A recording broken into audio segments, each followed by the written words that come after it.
بسم الله الرحمن الرحيم.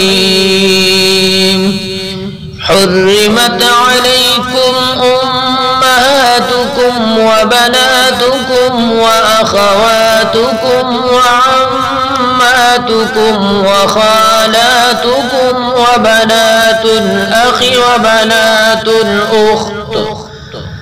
وبنات الأخت وأمهاتكم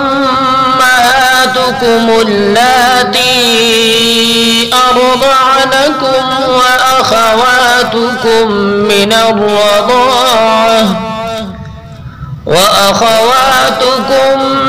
الرضاعة وأمهات نسائكم وربائبكم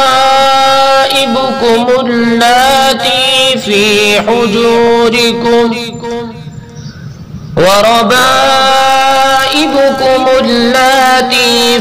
حجوركم من نسائكم اللاتي دخلتم بهن،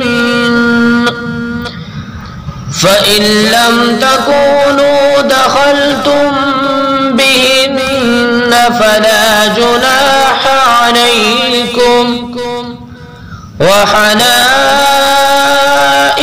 أبنائكم الذين من أصلابكم وأن تجمعوا